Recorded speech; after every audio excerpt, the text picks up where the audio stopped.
kita seharusnya sebagai pengajar menyusun bahan belajar mengajar. Dosen kan, pengajar kan, maka harus disusun.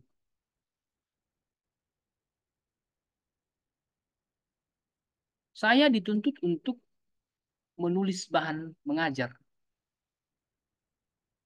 Maka ketika saya mengajar, saya juga bilang sama murid-murid saya, Bu, tulis, tandai. Kalau mereka punya diktat cetak, baca baik-baik diktatnya, tandai di situ. Karena ada saja yang perlu dicatat. Ada saja yang perlu dipakai sebagai indikator, clue, kisi-kisi. Cara supaya lebih mudah memahami apa yang disampaikan dosen lewat diktatnya.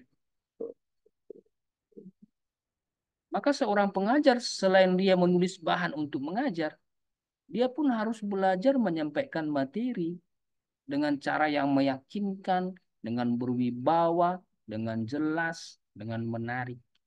Entah bagaimanapun modelnya, entah modelnya onsite ataupun online kayak kita sekarang Zoom. Memang ada positif negatifnya, ada kekuatan, ada kelemahan. Modelnya onsite, biasanya kita lebih enak kan cakap-cakap jumpa tatap muka kalau onsite. Langsung bertanya, angkat tangan begitu, langsung dijawab di tempat. Itu keuntungannya. Bisa jumpa nampaknya suasananya lebih hangat. Tapi kadang-kadang kalau jarak terlalu jauh, kawan-kawan kita yang jaraknya jauh sulit datang onsite. Sehingga dirasa lebih cocok online. Online bisa menjangkau sebanyak mungkin orang dari berbagai wilayah, termasuk kita sekarang kan. Sekarang saya di Siantar, kawan-kawan di kota lain mungkin. Tapi bisa kita jumpa. Ada kekuatan, ada kelemahannya. Tapi yang online kadang-kadang bermasalah soal perangkat. Seperti saya tadi. 1 jam saya di depan laptop itu sudah hidup sebenarnya. Cuman ketika tiba-tiba Zoom-nya update sendiri, setelah dia selesai update sendiri, saya buka, hang dia. Saya matikan lagi, hang lagi dia, begitu. Nah, itu persoalan kalau online yang nggak bisa kita prediksi. Padahal sudah kita buka 1 jam, sejak 1 jam. Entah kenapa tiba-tiba dia update dan hang dia. Begitu situasinya. Tapi apapun modelnya, entah Zoom, online, onsite, entah kelas kecil, entah kelas besar, si dosen, si pengajar harus dituntut bagaimanalah dia menyampaikan materi itu. Jelas nggak? Yakin nggak muridnya? Sedapat mungkin si pengajar juga menyusun bahannya secara urut, kronologi runtut. Kalau runtutannya huruf berarti A, B, C, D, dan seterusnya. Runtut dia. Kalau dia topikal berarti topik-topik. Topik tentang Tuhan, tentang malaikat, tentang iblis, tentang manusia, tentang dosa. Topik-topik lengkap. Atau kalau dia tematis tentang hal-hal yang praktis misalnya. Tentang menghadapi LGBT kah, tentang menyikapi perceraian dalam kekristenan kah, tentang menyikapi bunuh diri kah, semua dapat diukur dan sebaiknya disusun secara runtut.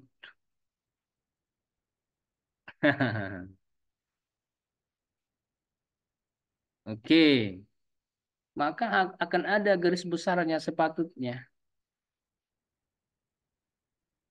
Saya berpikir bahwa namanya belajar mengajar itu memang sebaiknya ada garis besarnya, sebaiknya ada rangkanya. Saudara pernah nggak lihat bangunan? Kalau saudara perhatikan bangunan, itu nggak tiba-tiba berdiri kan? Itu ada pondasi, lalu ada nampak rangkanya. Pondasi lalu rangkanya.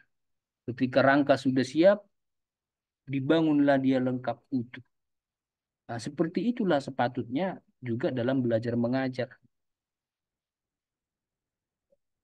Dalam belajar mengajar itu janganlah hanya seperti lingkaran, bulat, tanpa rangka.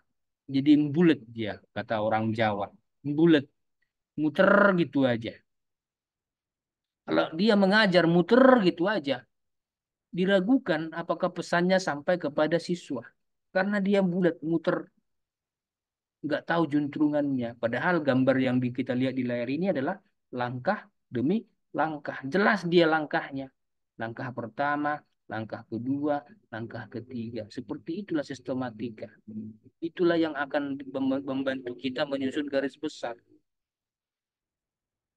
Saya kalau berkhotbah pun begitu. Saya menyusun garis besarnya supaya jelas langkah satu, langkah dua, langkah tiga. Daripada saya ndak pakai garis besar, jadi bulat dia muter, nggak tahu juntrungannya. Begitupun mengajar, begitupun kalau rapat. Kalau rapat kan begitu, kita rapat jumpa sama sesama staf, misalnya sesama dosen. Kita buat agendanya, agendanya satu, dua, tiga, supaya clear, nggak bulat gitu aja. Pun ketika kita menghadapi pertemuan apapun itu, buat strukturnya, garis besarnya, agendanya. Supaya jelas, terarah, lengkap. Jadi nggak akan lari kemana-mana. Tidak akan ada yang terlewat. Karena apa? Karena sudah dibuat garis besarnya. Satu, dua, tiga. Ini. Tidak ada yang terlewat. Semua dibicarakan, semua dituntaskan. Maka dalam mengajar, sejak materi awal sudah saya berikan kepada saudara peta konsep tiap pertemuan. Kenapa diperlukan itu? Supaya dalam setiap pertemuan itu yang sudah terdata di peta konsep akan kita bicarakan. Jangan sampai terlewat. Pastikan bahwa itu seperti kompas. Petunjuk arah. Mau kemana dibawa materi hari ini. Pastikan bahwa itu membawa kita kepada kepastian bahwa materi itu akan dituntaskan. Maka ketika tiba-tiba kita sadar ada waktu mendesak, periksa peta konsepnya. Oh, masih ada yang terlewat. Segera tuntaskan sebelum waktu habis. Nah, itulah makanya perlu menyusun sistematika belajar mengajar.